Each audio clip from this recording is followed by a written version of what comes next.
بر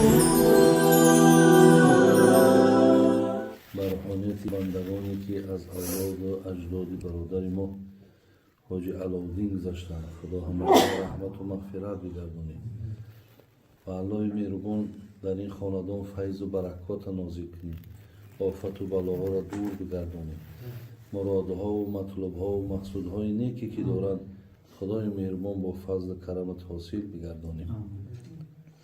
عزیزای خدا میگفتن به خبرها در فریب عشرت امروزه اند، با خبرها روز و شب انجام فردا میکنند. الله مهربان ما را از زمره همون کسانی گردان که فهمی داشته باشیم که از اینجا برای خودمان یک برداشت، یک توشه، یک ذخیره داشته باشیم که راحت خانه آخرتمان و راحت خانه قبرمان باشد. خداوند باز هم میل های ما را، محبت های ما را، اخلاص های ما و شما را به سوی دین خدا زیاد بگرداند. ربنا فاغفر لنا ذنوبنا و کفر عنا سیئاتنا و توفنا مع الابرار یا ارحم الراحمین. الله مهربان همتون را حفظ کنه. خداوند نگهبان تو باشد.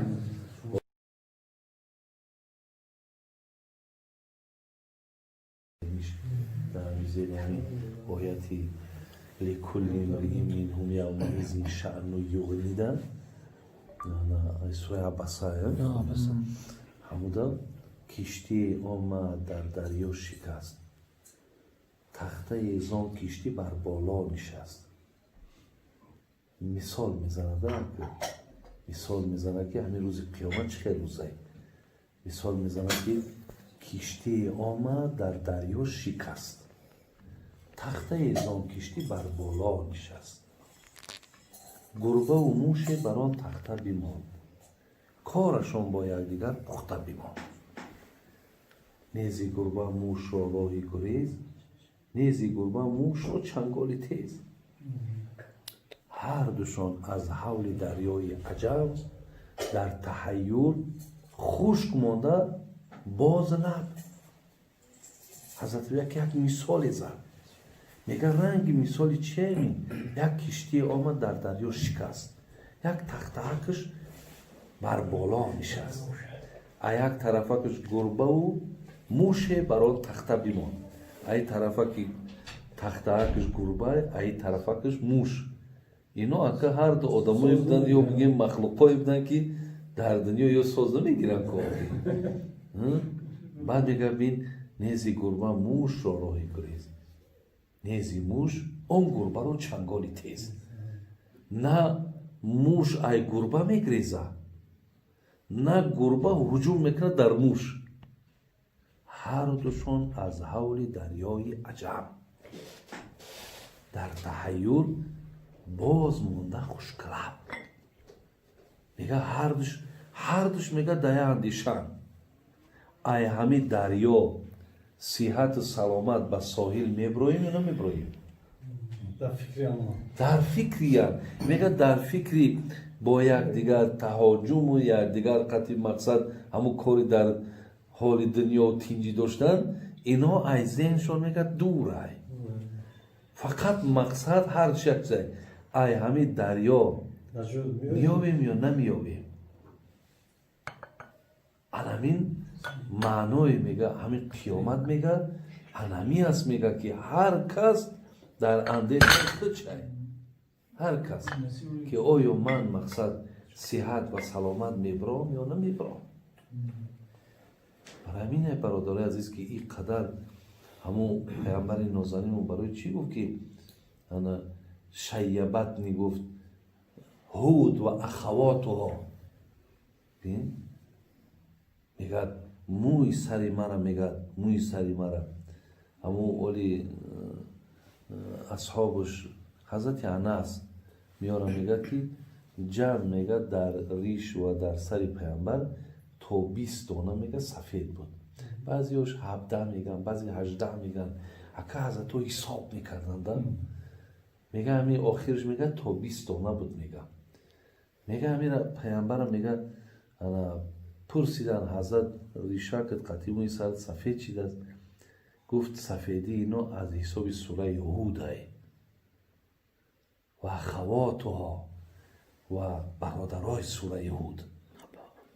بین یعنی در سوره هود و در این سوره همین عبسه بینین در همین سوره ها مقصد گپ درباره قیامتش، گپ در سر قیامت که می رود، حول قیامت ده که می رود، مشکلات قیامت ده که می رود، گفت موی سر مرا گفت و تارهای ریش مرا همین سوره ها سفید کردن. اکه برادرای عزیز، وقتی یک پیامبر نازنینی که الله مهربان حتی نمیگذاشت که یک قطره که آبش چشمش در زمین بافته، ببینید چقدر یک محبوبیتی خاص نزد الله داشت. وقتی این جناب اندیشه قیامت کنه، این جناب تشویشی در قیامت داشته باشه، آیا ما حقی مثال ایره نداریم که ما باید اندیشه کنیم، ما باید در فکر قیامت ما باشیم، ما باید که مثال ها ما باید توی قرآن داریم بگد انا فاما من خاف مقام ربه و نهى النفس عن الهوا فان الجنة هی المأوا. این الله مهربان چی میگه؟ میگه فان الجنة هی المأوا. این خبر اکر، خبر چیه؟ باششگاهی نفری که دو اندیشه را در سرش دایم نگاه می داشت آیندهش جنت هست. بین این چی اندیشه ای؟ این چی فکر ای؟ این چی خیال ای؟ میگه یکم خاف مقام ربیهی، همیشه در دلش ترس الله را، در قلبش در ذهنش قلب الله را همیشه و همیشه نگاه می داشت، ترس از الله داشت که یعنی معنی چی بگیم؟ همیشه ترس، می ترسید. ای چی می ترسید؟ این انجام کاری ما چی میشه باشه؟ آیا خداوند بگیم بایتری اصطلاحی بگیم پیرگواری ما را چخیل میخوانده باشه؟ ما چیکار میکنیم؟ چی میشه؟ میگه از همین چیز دویم مثال دویم همین ترس با خود داشت. یا اندیشه که روز قیامت خدا این وعد الله حق گفتگی، شما میگه چیزی را که من گفتم همش حقه. چی گفته الله؟ گفته از جان تمه گیرم، جان تمه گیرم. گفته از خانه قبر در زندت میکنم، زندت میکنم. گفت میپرسم در همونجا میپرسم. روز قیامت گفت باز بار دیگه از قبر بیرون تا میکنم. نامه اعمال میخونین، نامه اعمال میخونین. گذشتن پول صراط دارید. وعده هایی که الله داده است همه اینا حق هم برادرها. از همینایی که من گفتم یک تاش اگر نفره منکر شود کافر می شود. منکر شود که بله همین سوال خانه قبر نیست بگه نعوذ بالله، همین را منکر کافر میشه. نامه اعمالش چیه؟ ترازوی اعمالش چیه؟ اینا دا برادرای عزیز انسان کافر میشه.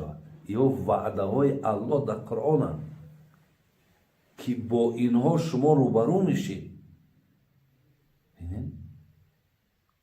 برای همین برادرای عزیز و گرامی وعده هاش که حق باشه، ما البته در قیامت هم در میدان هم یا با همون نامه های اعمالی که مثال سفارشی بر خواندنش می شود ما حتما و حتما روبرو میشیم. از امیلیات یکم چیزی که ما را میگه خبری آیت گفت که داخل جنت میشین، نشستگاهتون جنت میشه، همون چی بوده؟ یکم علمی ترس خدا، ترس خدا برادر عزیز. دویمش گفت و نهى النفس عن الهوا. هر کسی که اگر مطابق خواهشات نفسش زندگی نکنه یا همیشه پیروی از خواهشات نفسش نکنه. زیرا الله مهربان که بسیار ذات مبارک، ذات بسیار با بندش ترحم و محبت که داره، میگه این نفس لامارة بالسوء، نفس بدخواه شما های، نفس بدخواه های. وقتی بدخواه که باشه باید ما پیروی ای نفس نکنیم، پیروی ای نفس نکنیم. الله گفت کسی پیروی ای نفس نمیکنه، اینها دا چی آمد خبرش؟ یعنی دو چیز کسی داره. الله گفت که فإن الجنة هی المأوى، باششگاه جنت های. این معنای برادر عزیز آیت و معنای بگیم همون قیامت و همین چیزا هم همینه. لیکن سوالی که برادر ما کرد که حضرت ابراهیم بجز ابراهیم همه اریان است، راستی من یک دیدم همین چیزا در کتاب وا خوردم، خارجان وا خورده، من وا خوردم همونجا دو علت میارم. اگه تو چی اندازه صحیحیت داره من این راستی دیدم. میگه یکم همین که حضرت ابراهیم بیشتر میگه بیشتر همین آدمایی که بسیار محتاج به لباس بودن اونها رو میگه ای لباس تامین میکرد. میگه یکم چیزش میگه همینه هست. می خبر آمده دیگه تو چی اندازه که صحیحیت شد حاضر من اثبات کردن نمیتونم، ولی دیدم در کتاب. میگه بیشتر میگه مردم اوریان همه مراجعت به ابراهیم میکرد. یک میگه. دویمش میگه این بود که ابراهیم وقتی در آتش میپرتفتن اوریان پرتفتنش. اوریان که میگه در همون آتش نمرود آخی آتش افروخت کو، این هم قرآن خبر میده کو. الله مهربان گو یا نارو کونی بردن و سلاما علی ابراهیم. مثال همون آتش امر کرد که ابراهیم که آمد قبولش که پذیرایش که مقصد مهمانی تای خب خنک شو و سلامت نگهش بدار، یگان زیان و زلال مقصد بر بالوش نیفته. این قدرت های الهیه که با الله که تکیه کردی همین خیلی حفظت میکنه. همون که میگه که دویم میگه همین چیزش همین بود که ابراهیم میگه آریان میگه به آتش که پرتفته شید روز قیامت به همین خاطر اینا صاحب لباس میکنن. همین دو چیزا من در کتاب خوردم دیدم مکه میگه به لباس مقصد بلند میشه ابراهیم. بعد مقام ابراهیم و منزلت ابراهیم هم نزد الله بسیار مرتبه کلان داره. این کسا مقصد الله مهربان همچون خلیلی خودش خوندگی سالون در ملت که در ملت که بهترین دلیل شوری ممکن همین باشده.